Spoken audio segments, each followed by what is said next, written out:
All right, welcome back to the Emotional Mastery Podcast. So we actually missed last month. I have Jessie Eccles here, and we missed last month. Just our schedules were not aligning for whatever reason. So I'm so excited to jump back into it this month. I was like looking at transits throughout the month, and I was like, did I talk about this one? I don't even know. I was just trying to like get them all in there for last month, but so excited to connect and do this again this month because I always look forward to it. It's always fun. Yes, I know. I missed connecting with you last month too, Yeah. and it helps me. I do like the year ahead forecast, right? And so sometimes by the time it gets to that month, I'm like, and we're at the end of the year now, right? So I'm like, I've Mm-hmm. forgotten about a lot of what's going on, and I've kind of personally, I go through these phases where I like personally disconnect from the transits as well. So I like these podcasts because we can kind of reground into what's going on, which Yeah. reminded me like December we have we'll talk about it, but like so many planets are stationing direct, which is just like a cool Mm-hmm. way to end the year. Yeah. And then we have Mercury going retrograde. I feel like there's a lot with Venus. And I don't know if that's just maybe like Venus personally has really been putting me through it Mm. since July. So I'm like, what more Where's can Libra in Venus your bring? chart?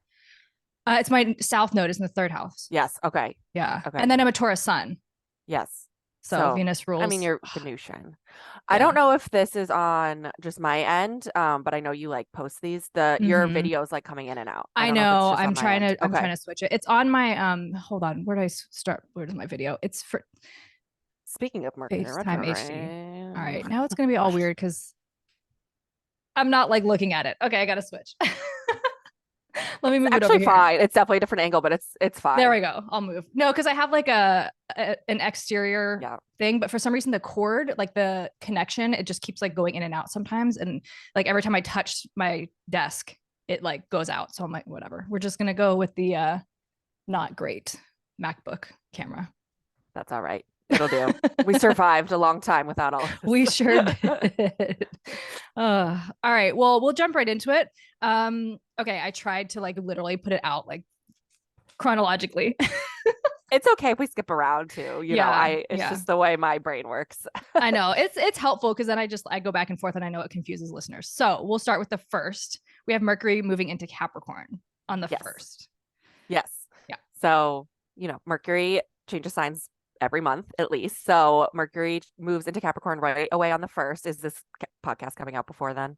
It's gonna come out Tomorrow? tomorrow. That's it. Okay. Yeah. And December 1st is also Garrett's birthday, so I'm emotional. Oh. But Mercury enters Capricorn, an earth sign. Mercury in Capricorn allows us to think more practically. We are also maybe have higher expectations. Our communication is potentially like a little bit more rigid. But it's grounding. It's a grounding placement. Mm-hmm. And it's going to be in gate 10 for human design. This is the love of the self, behavior of the self. It's in the G center. So it's all about, I feel like, communicating the G center is love, purpose, direction, right? So it's Yeah. about communicating all of that. It's like you are setting the stage for how you would like treat yourself or be, or, like I feel like something that's been coming up for me a lot is like setting that standard and precedent for like how I want people to treat me. And it comes from the way I treat myself and the way I treat other people. Mm. And so that sort of reminds me of this gate, right? And with Mercury, they're like communicating that. And then Capricorn, just in a way that's very like grounded and practical and makes sense and not just like overly emotional and being dramatic, it's very different energy. So yeah, that's what comes to me specifically with that gate. I love that because Capricorn I was just doing a reading with someone that had a Capricorn moon, right? Really Ugh, high expectations. Capricorn moons. I'm telling you, they like are always in my life. I don't have all that many to be honest. So anyway, yeah, that's funny. But yeah, that high expectations, but with it being in the G center and the identity, it's like the expectations you have for yourself and like those boundaries and being able to communicate that is really, really key. I feel like the Gemini full moon was a bit ago, but I'm still like communication has just been like a thing in general Mhm. for maybe a lot of reasons, but communication in general has been a thing. Yeah. Well, we're still, what is today? So the moon just moves into Cancer today. So it's been still in Gemini. God, time is so weird. Yeah, I you're know, right. It right? feels like It freaking really has eternity been. ago, honestly. Yeah. I was up all night. I'm usually a solid sleeper, like other than my kids, but I was like, what the heck is going on? I was like, oh Mhm. yeah, literally like woke up right as it was exact and I was up the rest of the night. It's so, yeah, I woke up with wild dreams at like three. Yeah. It was three something. I didn't see what time it was, but I know Central Time that it was 3:16 was when the moon like Yeah. was full, like at the direct point. And so like in the morning when I woke up, I was like, well, that was weird. Like I couldn't fall back asleep because there was just such heavy energy with the dream that I was like, what is that Mm, telling me? But I have my Chiron in Gemini too. So I'm like, maybe it was just like passing over that. I don't know. yeah. Just But getting through it. it's so Yeah. interesting. Yeah. Okay, so Mercury and Capricorn, and then I have in the second we have Venus square Pluto. So Venus in Libra Mm, square Pluto and Capricorn, and Venus is also. Oh no, I'm sorry, that's the third. I misspoke. But Venus is moving into gate 50 on the second, and then on the third it's square Pluto. And gate 50 is that gate of like the fear there. It's in the spleen. It's just like the fear of responsibility. So that whole channel is like the nurturing channel. It's like the mothering channel, 50/27. And so yeah, it's all about like your responsibility and like taking responsibility for yourself, I feel like. And it's that energy of like filling your cup so you can then fill the cup of others. yeah. I love that. Venus is also like, well, you said it's wreaking havoc in your own chart, but Mm, it's actually conjunct the South Node today too. okay. So we have this like process of Venus conjunct the South Node, square Pluto, enter Scorpio. Like that's quite intense Mm-hmm. energy, like all of the above, right? So there's this release with the South Node, bringing up old patterns, often in relationships which is like a huge trigger for so many people, right? And then square Pluto, so like transforming those, but it's Pluto. It's not like this just like, oh, we're going to let go of everything in the past and then just transform and like move into this nice place of intimacy with Scorpio. But it could play out like that. But yeah, that Mm, then leaning into that square Pluto allows you to transform that, and then moving into Scorpio is it happens right after that square, December 4th. yeah. And I don't know. I feel like I've understood that just who I am is intense in general. So like I love Venus and Scorpio. Like Yeah. I don't have my Venus in Scorpio, but I love the energy behind Venus and Scorpio because it's deep, it's intense, it's like all those like scorpionic things. But it's interesting that you said that Venus is conjunct the South Node today. I literally woke up, and this sounds like whatever, but like I have a handful of like guys that I'm talking to. But I woke up and I just had a ping. I was like, just send them all like a good morning. Cause sometimes I'll like wait for them to text me or whatever. I'm like, I'm like thinking about it, just like send all this like I mean, obviously not together, but separate. Hey guys. But it's interesting because like I'm viewing like the situation so differently than I ever have in the past. Like I usually get Mhm. really fixated on one person, but right now for whatever reason I'm just like they're all expanders in their own right. Like none of them are like the full package, and I'm aware of that, but I'm like in different ways they're all showing me what I want. So it's allowing me to like really see and like set my standards and my needs and like understand all those things. So it's just like a really interesting place for me to be in right now. But it's just interesting again with all that Venus stuff going on. I'm like, it just makes sense, right? That it's Yeah, like all because that's happening right new for now. you. Yeah, you've Oh kind yeah. of let go of a lot of old patterns. It's Mm, not new in the last week for you, right? This has been a yeah. process, but being in this kind of place of like switching over, right? It's like a kind of like, okay, now I actually can see where I'm at. And that's I actually feel like Venus square Pluto is going to continue to support that for you. Square is not always necessarily supportive, but it really like forces you to transform that. Yeah. Yeah. One, it's like it's like taking action, right? It's showing Yeah. us like what we and Pluto is bringing things to the surface, right? It's like showing Hmm. us the things that we need to move through. So, yeah, I mean, it hasn't like been an easy process, right? But like the last couple weeks, I just feel so much more neutral about it. Where I'm like, okay, I'm seeing it clearly. I'm not like delusional about it, right? Like I Yeah. can actually see it for what it is and like appreciate that. Yeah. So it's just, yeah, It's it's a such a really interesting shift. energy. Yeah. Yeah, yeah, yeah. So I feel like proud of myself. I had a moment last night where I was, and it wasn't even about that. I was just like triggered about something completely separate. And because I've been like so emotionally like detached, right? Where I can see my emotions, I can see my thoughts, and I can call bullshit on it. I can separate them. But like last night I had a moment. So I was like, you know what? Nope, I'm going to meditate. I'm going to go to bed, and we're leaving it here. And I woke up this morning early and I was like, I am just feeling it. Ready to go. So ready to go. But okay. So then Venus into Scorpio. So what does that like look like for us collectively? So there is a component of intimacy, right? So Mm, Venus is all the planets are complex, but Venus is always such an interesting one to me because people know it, right? Like not your standard person just knows like about Neptune, where Venus is like, oh, the planet of love. Like we know this in like even in elementary school when we learn about the Greek gods. So like Venus is a place that we do look at for love, but it's also self-worth, it's values. Like, speaking of Taurus, we were talking about that before the podcast a little bit. And so moving into Scorpio, which is intimacy, but it's depth. It can be emotional depth. It has a plutonic feel to it where it is about transformation as well. So in the love life area, depending on where it is in your chart, it can be a place where you find a lot of transformation through a relationship. But it also really is like, so Scorpio has this air of like control as well. And that can be good or bad, just like anything. But with Venus, I think around the idea of like self-worth, you can really, you don't always think of water as like a place to set boundaries, Scorpio being a water sign, but I do actually think it's an opportunity to kind of be in control of your own worth, if that makes sense. Mm-hmm. Yeah. And I think like it's also doing something with Saturn at some point this month too, which I think would So, reinforce the setting boundaries, right? right. So Saturn is at, I think it's 1 degree Pisces probably right now. It's just been right at the beginning of Mm, Pisces. So it'll yeah. trine On the 5th. Saturn. It'll trine Actually, the next Saturn day. right Yeah. away. Yeah, Yeah. it's gonna, yeah, Venus, it's gonna be all at, it will trine Saturn right away. Mm, And then at the end of its time in Scorpio, it'll trine Neptune as well. okay. So there's this And water that's Christmas flow. Day, Is if it? I'm not Okay. mistaken. The Okay. 25th. Yeah. Venus Okay. trine Neptune. Yeah. So that'll be Okay. interesting Yeah. on Christmas I know there's kind of like a lot going on at the end of around the that month. time. Well, the Yeah. 26th, I know the full moon, there's a lot going on with the full moon, it looks like. Yeah. Yeah. And then we have, so the day that, so the 4th, Venus moves into Scorpio and the sun is also moving into gate 5. And this is like the natural rhythms of life and like kind of aligning yourself with that. So we may just feel more of like, and I just finished reading A Creative Act. I don't know if you've read that book or The Creative Act, A Creative Act, whatever, but it like talks about, it's like this dual thing, but I mean, it talks about creating routines and structures and how a lot of people think that that like stifles creativity, but it doesn't. It actually allows you to expand in your creativity. Cause if you have like a routine of like stillness or like whatever it is, and also the duality of that, like switching up your routine also creates creativity. But I just think like sometimes I know in my life, sometimes I'm so resistant to like the routines and I'm just like, but then I also have Mars and Capricorn in 6th house. And so then I do realize like I do like structure and routine when it comes to like Yeah. stuff, like my health. I have certain things I take in the morning. I have, you know what I mean? So like there are certain ways that does feel good. But it's just an interesting, but that's what the sun's going to be. And so collectively, I feel like we're going to be trying to like feel this like routine. Yeah. No, that makes sense. Mm-hmm.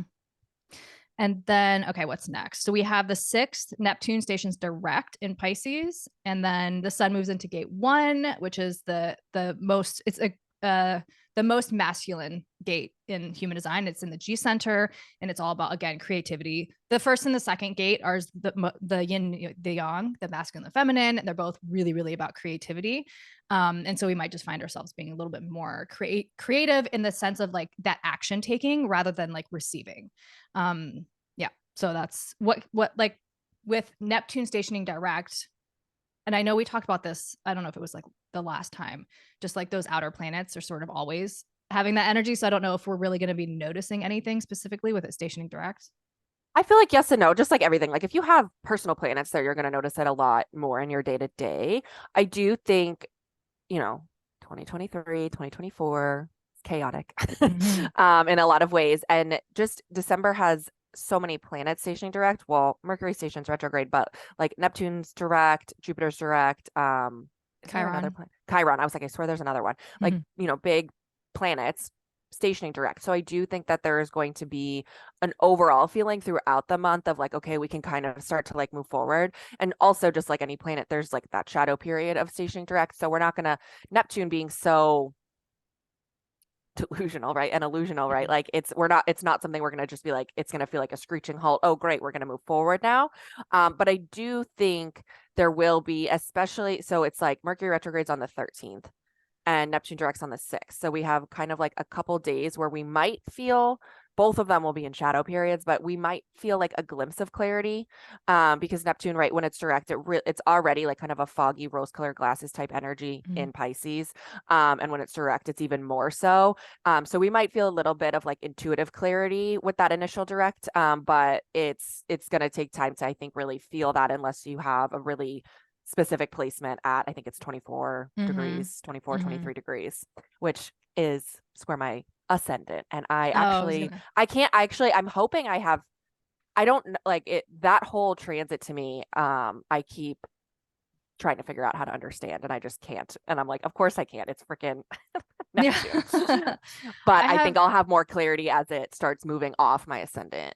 Okay. Yeah. I have my Jupiter is 17 degrees of Pisces. And then it's square my Venus and my Uranus. So I guess like technically it's still like mixed up in there. Yeah. And that's a little bit far off. 7, 3, 5, 6, 7, 8. It's 8 degrees. Maybe it's not. Yeah, I was gonna say I'm like a little it's kind of stricter wide with outer planets because you have to be, because otherwise you're just always in an outer planet transit, basically. Yeah, Like you kind of just have to be. What is your rule with outer planets for yourself? Or like if I'm doing like a transit reading for someone else and it's like 3 degrees, I might mention it and ask about it. But for myself, honestly, like 1, 2 degrees. Okay. It's like really specific. And I don't, I mean, you're going to feel it before and after, and you'll understand like the bigger story, but the exact feeling of it, I feel like is right during that exactness. Yeah. Well, that makes sense. Like Uranus is at 20 degrees Taurus. My sun is at 24, but like a few weeks ago, I feel like when it was like 21, 22, it was so intense. Yeah. And I know it's going to be like hovering around it for like 2 years. Well, and that's exactly why, because so like, for example, so my moon, well, my ascendant's 24 degrees Sag, so I have that exact right now with Neptune, but my moon and Saturn are at 0 and 1 degrees Aquarius. If I did like a 5-degree orb with Pluto, I would be in a Pluto conjunction with my moon for like 3 years. Yeah. And that just, I can't even make sense of that, right? It's already like a weird, so I'm like, okay, I need to know when it's exact. Because even when it's exact, it's like a 6-week period. Yeah. So it's depending on how retrogrades work and stuff. Yeah. It's definitely intense. Like that. Yeah. All right. So where were we at? Let's see. That was Neptune direct. And then Venus. So then Venus is opposite Jupiter on the 9th. Okay. I didn't write down all the aspects, but that's probably true. Yeah. Well, I have the chart up. Venus. I'm just like, I'm always interested in the Taurus, like Scorpio, just selfishly, because like, of course, I have so much there. No, it's relevant. I mean, as with all this stuff in Taurus and Pisces, like we have Saturn, Neptune, and Pisces, and we have Uranus and Jupiter and Taurus. I'm constantly looking at what's going on in Scorpio and Virgo, right? Because that's a lot. Yeah, and then Aries. I feel like Aries Libra too, which is like Chiron in the node. I know. Yeah. It's another exact one for me. Is it? Yeah. So Chiron's been sitting at 15 degrees Aries. My MCIC axis is 15 degrees. It's literally been there for a year. Yeah. How's that been feeling for you?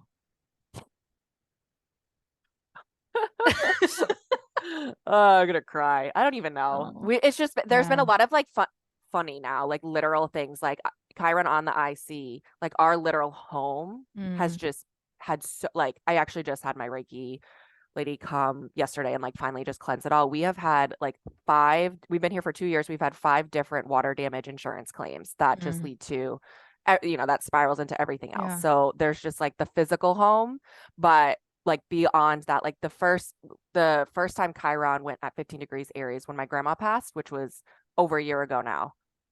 That was the first time Chiron hit my IC, was the day she passed. And when someone passes, all the like ramifications of that, right? Like, so there's just all this family, I don't know if I want to say fallout. Hopefully my mom doesn't listen to this, but like just family shenanigans, right? That falls out from that. And so, and like my grandma, like I'm just, obviously that's like ancestral lineage stuff too. Beyond that, I'm like named after her mom, and there's just a lot of layers to that I feel like maybe that's why Pluto's on my moon, because I'm just like having to emotionally process all that. So there's layers with all of that, but I'm like very ready for that to continue on its way, even though it'll still be in my 4th house. Yeah, but it won't be like directly on it. Yeah. That can be intense. I sometimes forget to like look at those specific lines, like all that, like, I mean, obviously when Venus was like in retrograde on my ascendant, like that was one thing, right? Because it was highlighting it. But I guess I sometimes forget to like look at my MCIC and all that stuff. I started doing it like I guess now a while ago, but especially eclipses, I actually really find that transits and eclipses, especially on ACDC MCIC axis, are the most pivotal. Every time we do like a reverse transit read, we've been doing those like in my membership. Every single time we do that and someone brings up something like, oh, let's look at 1994, let's look at whatever. Every single time the eclipses are on their ACDC axis. And there's other stuff going on, but like it's like this huge transformational time period. Yeah. Interesting. Track it for yourself. Even these last ones, like the eclipse, what was I don't remember what the eclipse was, because the Taurus Scorpio axis, I wonder if that was on my lines, but I don't know. Wait, what's your rising? Yeah. I'm a Leo, but Taurus is my MC. Scorpio Taurus is your MC, IC. right? Yeah. It's not always like exact like that where it's like the same modality. Mhm.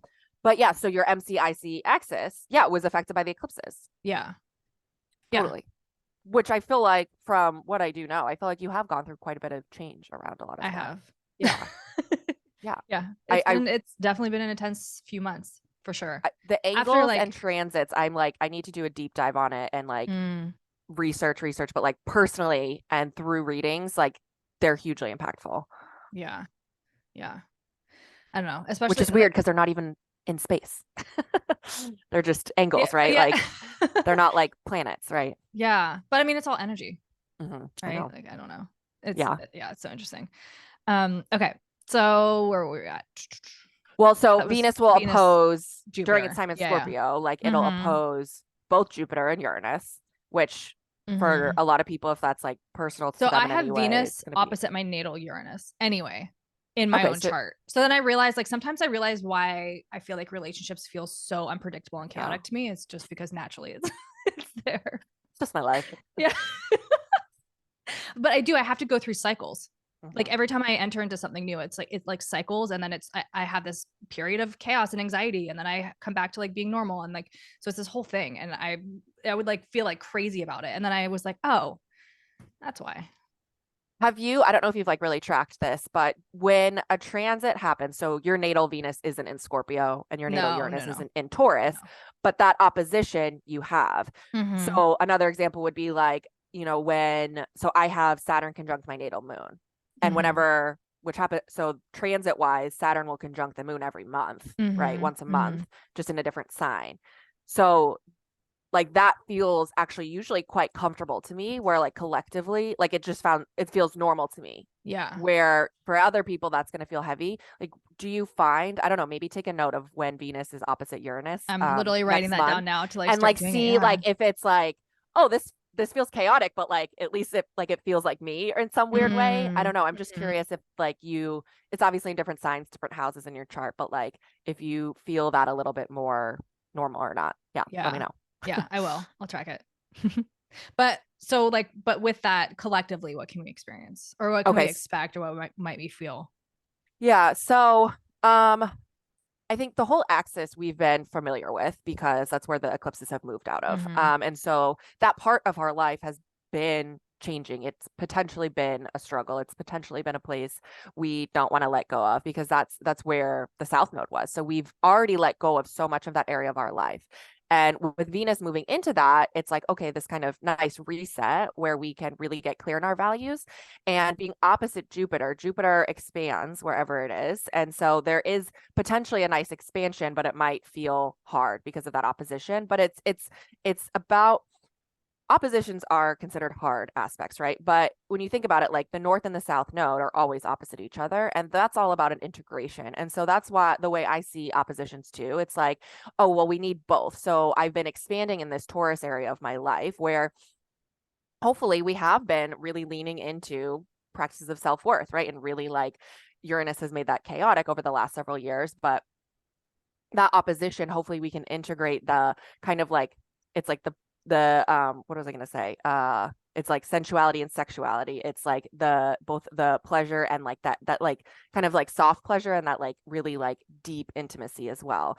And I'm saying it's almost like it's sounding sexual, which it can be, but it's also like the Taurus pleasure is like can be simple, right? Where like that Scorpio pleasure, it's like getting deep on the emotional level. And so being able to integrate that, Jupiter can really help expand and balancing that. So it's not too much of the Taurus or the Scorpio and allow it to balance. And then as it moves to Uranus, it's going to like throw us for a loop later. Yeah. We'll be like, yeah, you thought you knew what you were doing, right? But let's just see. It's like, it'll be like that test of, okay, have you really integrated these energies, which we've been working on literally since 2021 with the eclipses. We've been working on integrating these energies.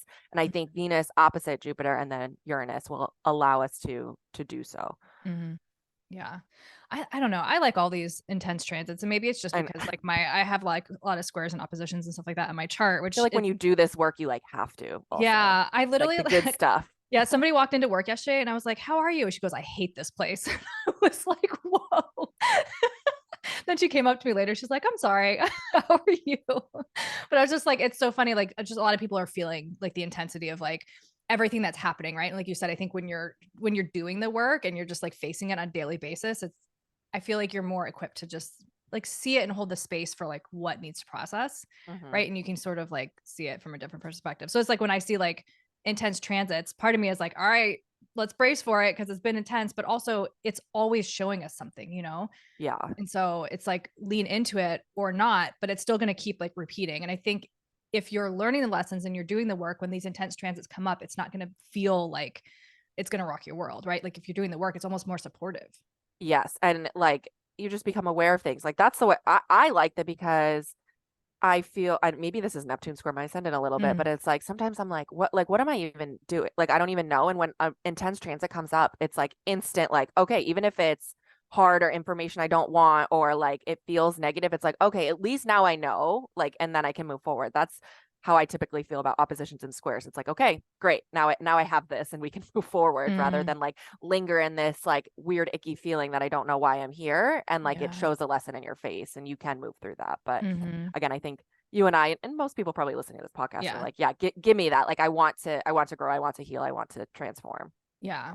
And just like tacking onto something that you said too, like that feeling, I think a lesson, I mean, it's always a constant lesson for me. I'm like, obviously this is the Emotion Master podcast. So emotions are always a thing, but I think just like learning to like let the emotions sit in your body without attaching your mind to it. Cause that's when we like start looping and we don't let it go, right? Is when the mind attaches it to like a thought or a situation or an experience rather than just being like, okay, this is something that my body is experiencing. Maybe it's collective, maybe it's me, maybe I'm an empath and I walked into a room and somebody's mad, like whatever it is, instead of just like clinging to it. And I think then it just like allows it to pass. Like I just try and do that. I just try and shut the stories off in my mind, right? When I'm like, when my body's experiencing something and just like come into that. So I think like with these intense transits, sometimes it's like, what is your body feeling? It doesn't have to mean anything other than the fact that you're experiencing energetically what's happening.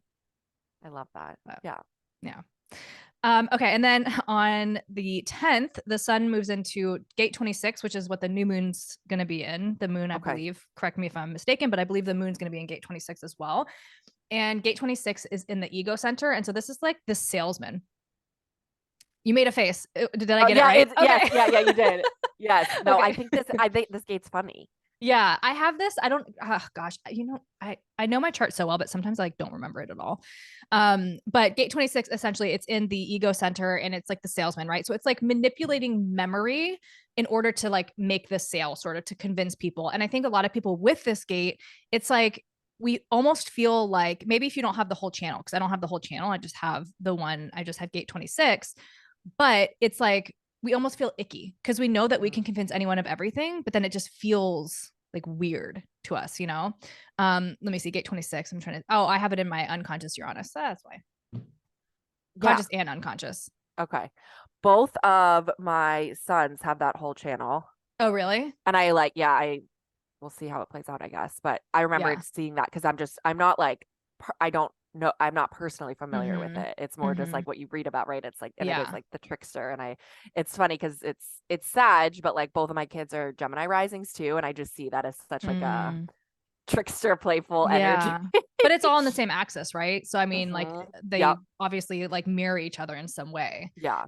Yeah. But Well, my youngest is like 5 planets in Sag. mm, Probably I don't even know what else is there. So much in yeah. Sag. Yeah. Oh, I Um, love that. yeah. Yeah.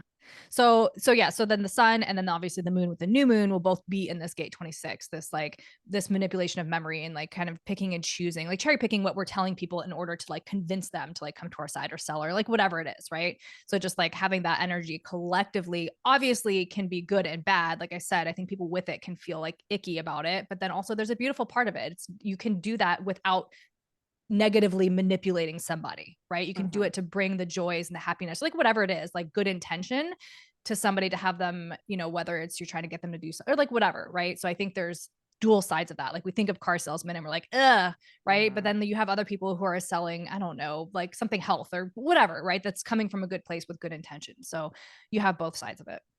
Absolutely. Yeah. And well, like Sagittarius energy, like the low road is that preachiness, right? Where Mhm. it's like trying to like, it's almost not even trying to convince. It's just like, I am right.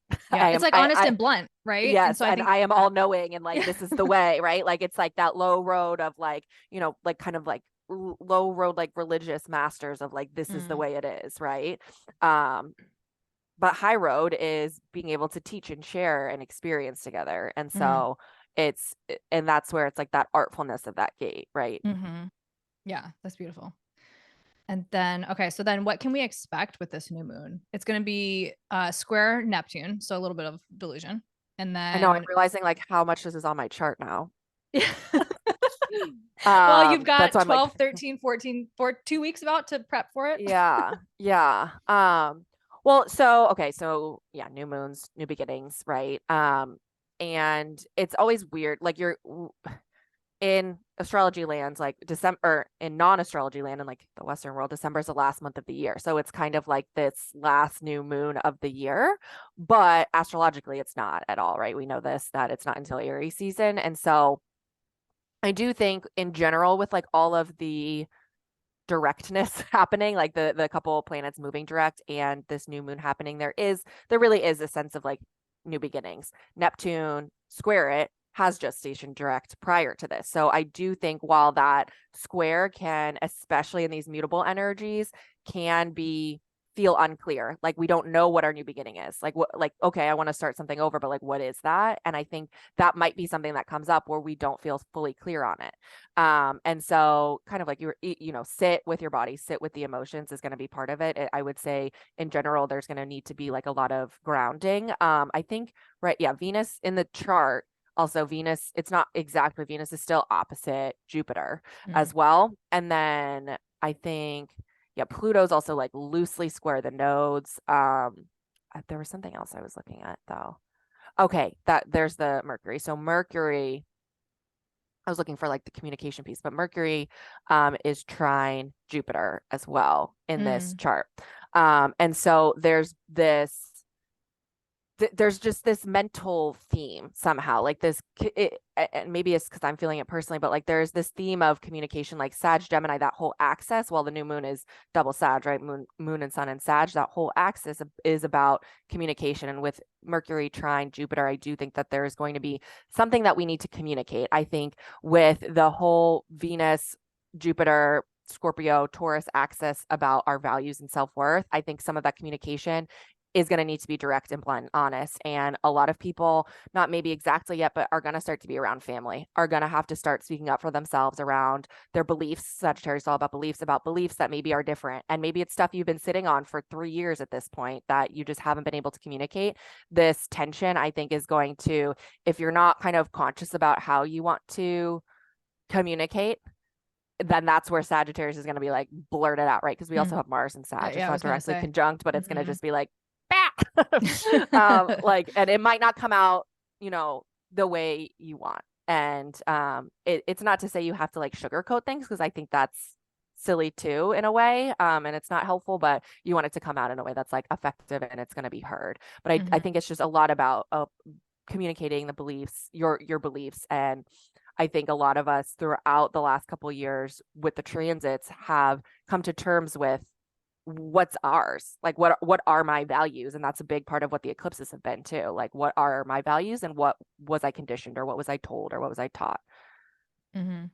And I think like tacking onto that gate 26, that like manipulating memory and stuff, Mm-hmm. with emotions, it's so easy to manipulate memory depending on where in your emotional state you are. So if you have like heightened emotions and you're, tapping in there and just like manipulating it, especially you're talking about just like, around holidays and setting boundaries and like all these things that like have been building, because I think what Ram Dass, if you think you're healed, spend a weekend with your family, right? And it's so true. Yeah. Like we do have a lot that comes up around family and emotions. And so we might be in these heightened emotional states and like manipulating things based on that lens that you're viewing from in that moment.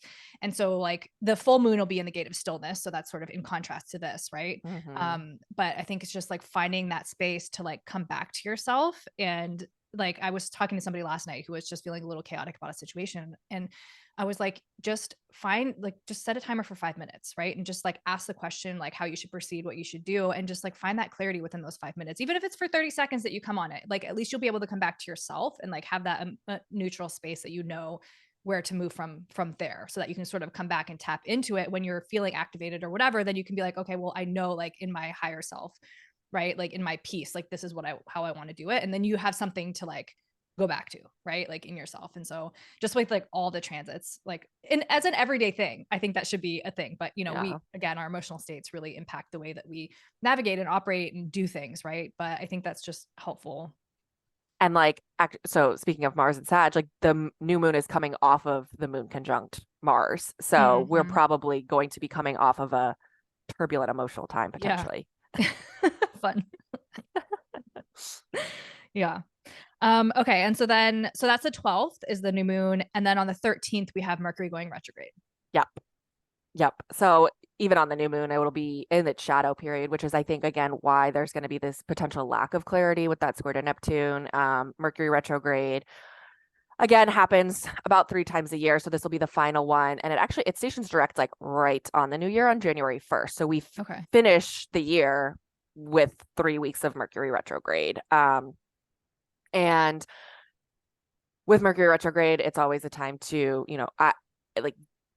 don't take action. But at the same time, people are like, can I not do this, and this? Like, obviously you have to like live your life and make decisions. But just take that extra minute to think about it. And if it's a decision that started before Mercury retrograde, I actually typically think it's okay to make the decision during. But if it's something that like came up during Mercury retrograde and you're deciding during Mercury retrograde, maybe like let that linger for a little bit longer if possible. But again, you have to live your life. Like we make 12,000 decisions a day probably. So, but yeah, I think does it go back into Sag at all? Yeah, it goes back into Sag, on the right? 23rd. Okay. And so we have, I wanted to say something about this. Like Mercury retrogrades multiple times a year, and it's typically in one element. And so it's like switching from 2023 where it's in earth signs, which it's not like super comfortable, right? So Mercury is more of like an air energy, generally speaking. I know it rules Virgo, but I think of it as more of an air energy. And it's going to be in 2024 moving into fire retrogrades, basically.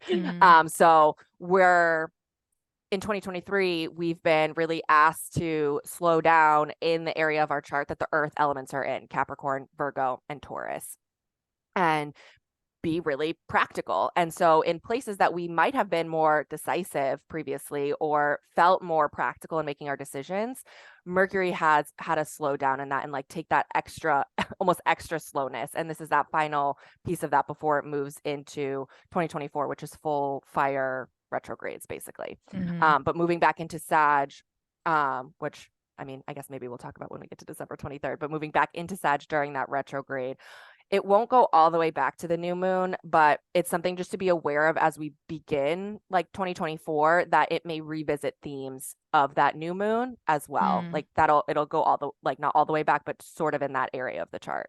Yeah.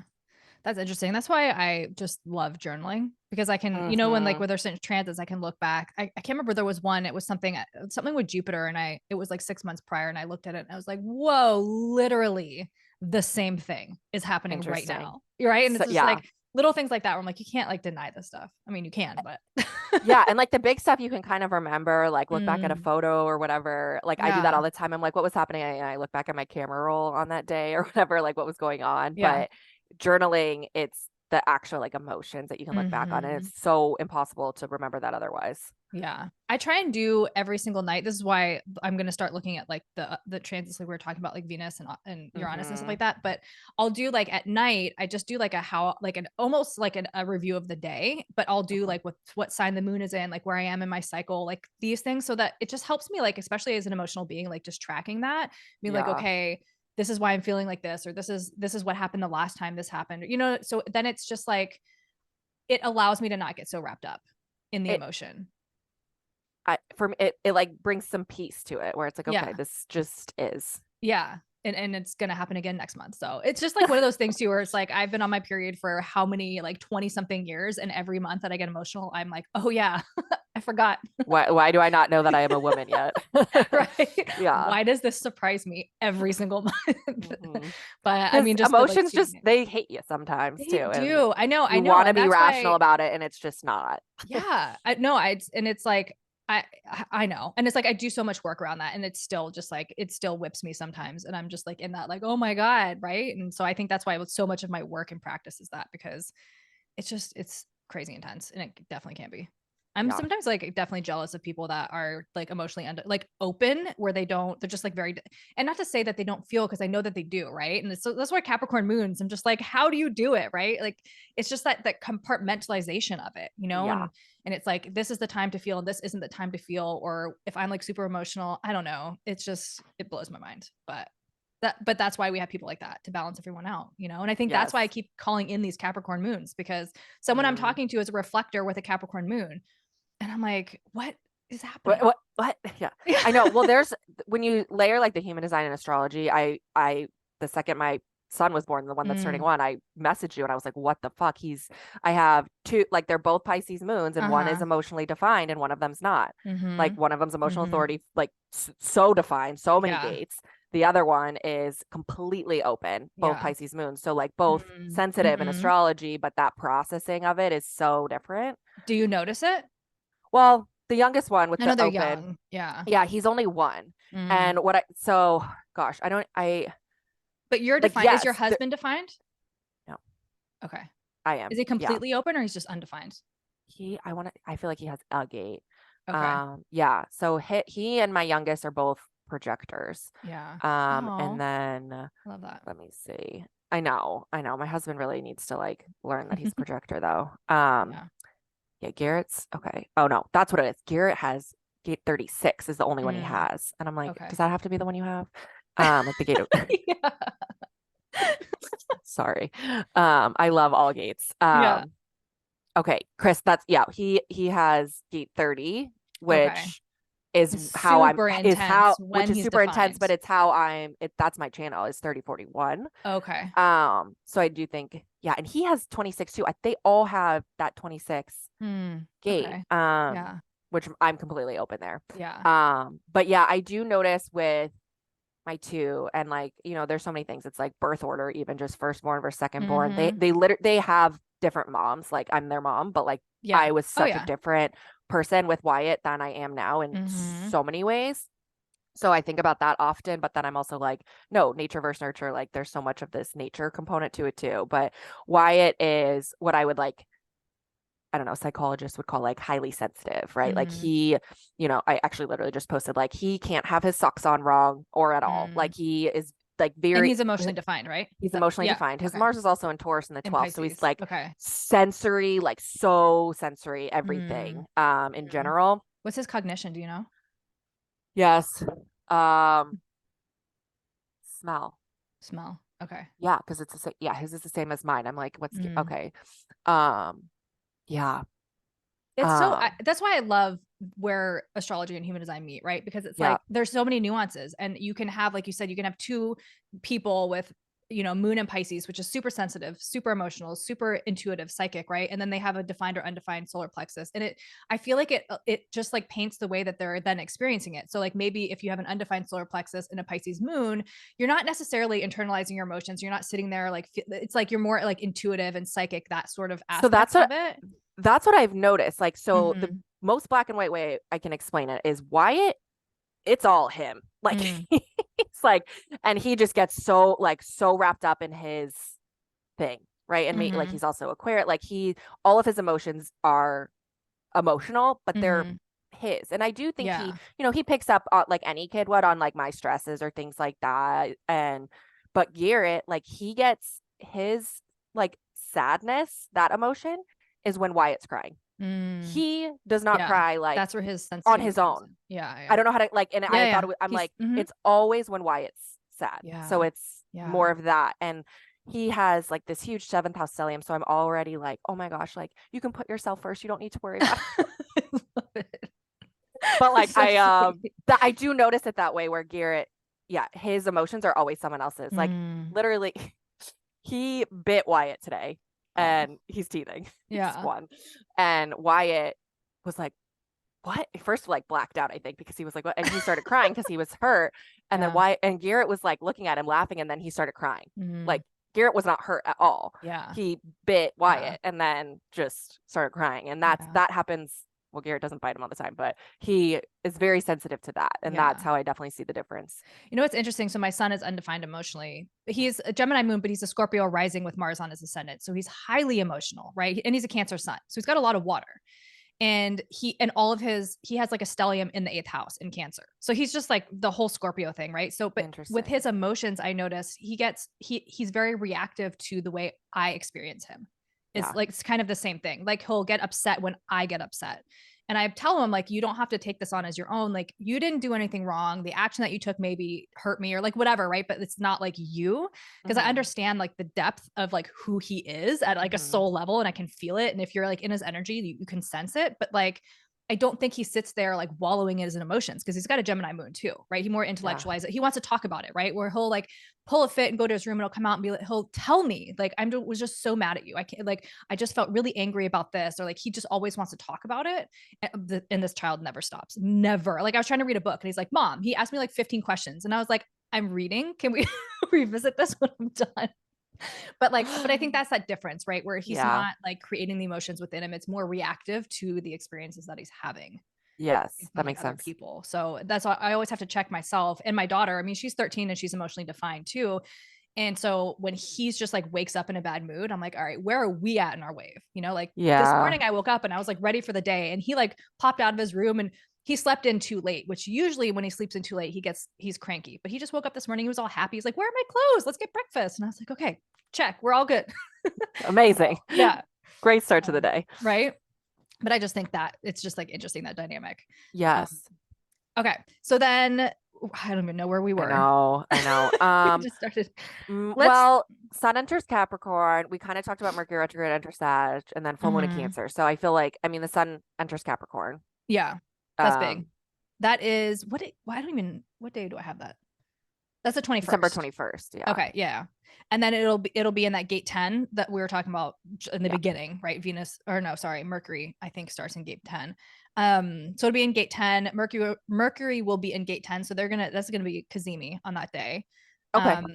And then that's the same day that Venus is opposite Uranus that we were talking about. That's the same day. Okay. Yeah. And you got all your aspects down today. I did. I told you I wrote it all out. I got organized. So that's that day. And then, but what, I mean, I don't know. What can we expect with a Sun Mercury Cazimi when Mercury's in retrograde? Is there any difference between that and just like a regular one? I was born under one. Like, I don't know. I mean, yes, of course, but also it's not, it's another one of those. It's not like wildly rare. But the Sun and Mercury conjunct form a Cazimi quite often because Mercury's are always quite close to the Sun. That conjunction, regardless of the sign, is always a time that we're generally like more mentally, stimulated, like, and we want to communicate more. With Mercury in retrograde, it's going to be that like lack of clarity around exactly what we're communicating. So it's more just being aware of, and I think a big theme of a lot of what you've said in this session is like just taking that extra step back, like that slow down, like pause, like what am I actually feeling? What do I actually need to communicate? So there's just a little bit less clarity around that. Sometimes like big picture, when we look at retrogrades as well, like it is a revisit. And so I don't have this written down, but it would be one of those things like, okay, when was the last time the Sun and Mercury had a conjunction in Capricorn? Like what was going on then? It wouldn't have been too long ago. And like literally it happens every year. So kind of looking at those themes, which probably is often around Christmas time. It's often around the holidays. So revisiting kind of past energies around that time. Yeah. And then, then the 23rd, Mercury goes back into Sag because the Cazimi's at 0 degrees Capricorn. Okay. So then the 23rd, it goes back into Sag, which we have experienced, but it's in retrograde. And then let's see, the 25th, which is Christmas. We have Venus in gate 11, which is in the Ajna. Yeah. And it's like the gate of ideas. And then it's also going to be trine Neptune that day as well. Okay. Which I feel like Venus trine Neptune, right? It's just a little bit like that rose color glasses, right? I mean, Venus is going to be, it's still in Scorpio, I believe, right? Yeah. It moves out. Yeah. Venus goes into Sag on the 29th, but it'll still be in Scorpio. So a little bit intense. Yeah. Yeah. It can be really beautiful, right? Like Mhm. it is rose colored glasses. So just be like aware of what you are and aren't seeing. But with the trine, it can bring some, it's not necessarily like clarity, but it might feel like quite romantic. It might feel Yeah. nice. Like if you, there's like a beauty to that. Yeah. Which I feel like what we were talking about earlier with like holidays in the family might Yeah. actually be sort of more peaceful energy for Yeah. Christmas Day when we are with our family. We may not be seeing it clearly, but it's sort of like drinking in the moment it I was takes, gonna say it's gonna feel like that, like, yeah, this is all fine. And yeah. then like the And then next you day we're gonna wake up and afterwards, be like, fuck, no, it's like I forgot. yeah, That's which how is I like, see it. which It's might kind of bring a this little bit more little peace during the day. escapism. Yeah, Yeah. exactly. But we all escape in some way. So, I mean, what better day to have it than Christmas Day when we're with our family I anyway, I typically. agree. No, Yeah. Or yeah. even if you're alone, you might not feel Mhm. as I don't know. But that's interesting. And then on the 26th, we have our full moon in Cancer again, which is going to be in gate 52, which is that gate of stillness. And that's in the root center, right? So it's like taking the pause before you do the thing, right? It's the root center is all about pressure, adrenaline. And then gate 9 is the opposite. So gate 9 is the gate of details, and it's like about looking at like your feet rather than like the big mountain. Because I think when we look at the big picture, we can get really overwhelmed and just throw our hands up and be like, nope, can't even do it, right? But it's that idea of like looking one step at a time instead of the whole picture. And that gate 52 allows us to like have that stillness to get there, and then we'll feel the pressure of the root to like take action and like do the thing, right? But it is like that pause, which I think is again, like we talked about, it's needed to have that pause. And then the full moon is going to be what sextile Jupiter trine Saturn, Mhm. and then Chiron goes direct that day, and then we have the Sun, Venus, and Mars are all changing gates. Yeah. Okay, that's So so there's a yeah, lot of I mean, energy on that full moon, a lot. yeah, and full moons are a time of culmination, release, right? Like so and there's just this era of change. It's also approaching, the new year in how we celebrate it. So it's like kind of this wrapping up, right? But you mentioned this sort of, I see part of it like so Cancer Capricorn, Cancer is kind of more of that like home family, Capricorn's more of that like big picture goals, right? And I think part of this is almost reminding us to be like take care of what's right in front of you. And if that is a family, like like in our case, it's like take care of your children, take care of your home. Mhm. And that's actually what's going to help you succeed in the bigger goals is kind of how I see some of that. And I think Mhm. with it trying Saturn too, there's this like take Sun in Capricorn, but like take responsibility. There's like this responsibility aspect of like just take care of your home, like what's Mhm. around you, your people. Mhm. Yeah, I like that. And then with Chiron going direct, can we expect anything from that? Um, yeah. Always like I'm happy about it. Yeah.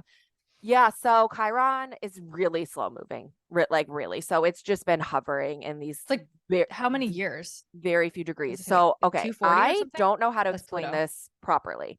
Chiron stays like, okay, almost, I guess, sort of like Pluto.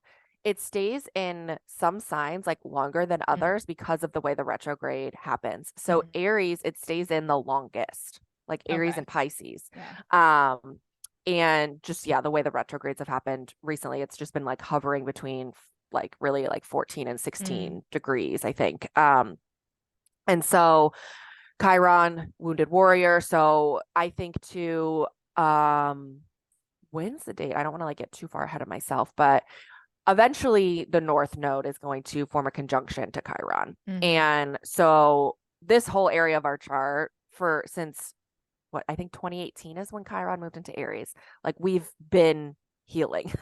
So Yeah. it's not new. But this retrograde was like, again, a revisit kind of around that area of our life. Where do we really need to be putting ourselves first? And with it going direct before that conjunction happens, I do think that that's helpful because we can take more action around the healing we need to do. And that North Node will just like catapult us hopefully into healing as opposed to into more wounding, right? Which it can happen that way too. I think collectively, like we may see some of that because collectively we're not in a place of, I don't think, healing at this point. But individually, if we've been really focusing on ourselves, putting ourselves first, real Aries energy, and like letting go of some of those Libra themes, that this retrograde will kind of be the beginning of sort of, I sort of feel like this full moon is part of that too, but it's kind of this like on the other side feeling, like on the other side of that emotional upheaval that maybe has been going on for several months.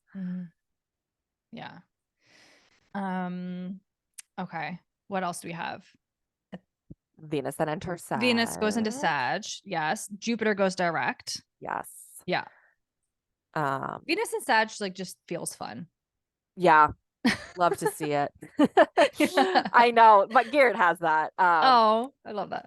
Yeah, Venus and Sag, like, I mean, I'm not biased or anything, but Sag is fun energy in general, right? It has that low road, which we talked about for the new moon. But yeah, Venus and Sag, like we may feel like, especially like on the 29th, a lot of us like in between that Christmas and New Year time period, I feel like I don't even know what I do anymore because I have kids, but like I used to just be like, I don't know, chilling. Like you might want to like book a plane ticket. Yeah. It's really that like putting money towards adventure. You might really, you might want to just splurge on something and go do something new, go do something adventurous with that Venus and Sag energy. It's also going to be sextile Pluto the same day. Yeah. When it enters. Yeah. Yeah. Okay. So Pluto will be right at, it'll still be in Capricorn, right? Yeah. Okay. I think so. Yeah. I don't think it. Okay. So like the exact sextile will be like the Scorpio 29 degrees probably, right? Yes. Yeah. Okay. Sorry. I'm just trying to like make that make sense in my head. Yeah. I was like, Sag isn't tried Capricorn, or sextile Capricorn.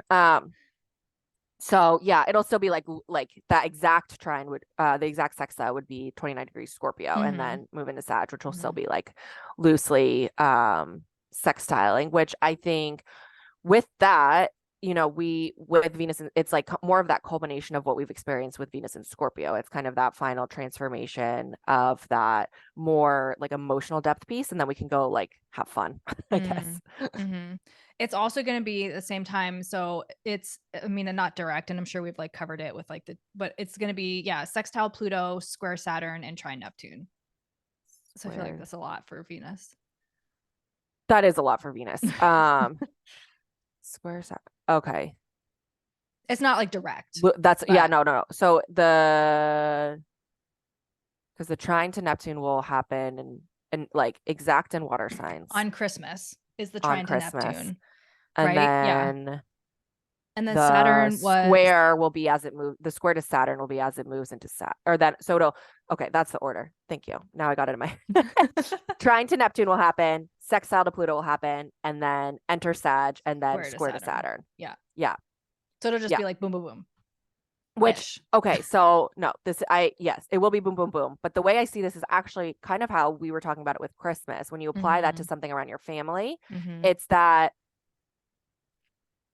potentially escapism, rose-colored glasses, oh, family feels nice, or whoever I'm around kind of feels nice, but then quickly kind of realizing, okay, like I've actually done a lot of work on myself, right? Like, and it's also like coming off of that new moon a couple weeks earlier where it might have been a bit chaotic, but it's like I really do know my worth now, and like Pluto's just going to remind us of that, and that it might be like a harsh reminder, or it might be like a reminder like you've actually really healed here, so like let's move forward and transform that. And then Saturn with that square, it's going to like force that taking responsibility, right? We may go back into old habits of, not having boundaries with our mom, or, drinking, or whatever those habits are. But that Saturn square will be that harsh reality check. Like if you're not actually moving forward on that kind of healing and boundary journey. Yeah. Well, and with Venus being morals and values, right? Being clear on what we value and how we want to set those boundaries can be really supportive.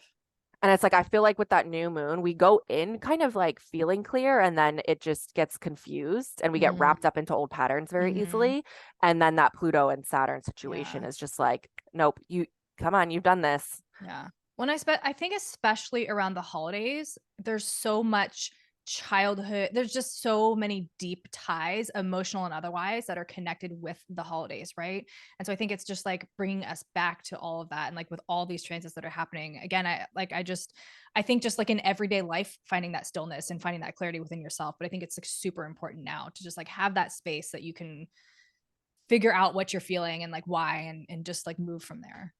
Absolutely. Yeah. It's so easy when you're home, like back with Mm. wherever you Mhm. grew up or with people old, like even if I'm with like high school friends, I revert back to like the weirdest space, Yeah. right? And you go, whenever I stay with my parents at their house, like the house I grew up in, like the silliest things, like, I don't know, I start leaving cups around again, like Mm. more so than Mhm. I would at my own home. Like this is Yeah. silliest habits. And like think about how that manifests on an unconscious, like Yeah. emotional level. Yeah. Well, and no, it's true. Like you talk about leaving cups. My kids do that at my parents' house all the time. They do it here too. But like there'll be like little things like you said. My mom will be like, "Oh, Rochelle did this again," and I'm like, "Whoa, but wait, hold on." Like I don't do that in Like my real why? life. I know.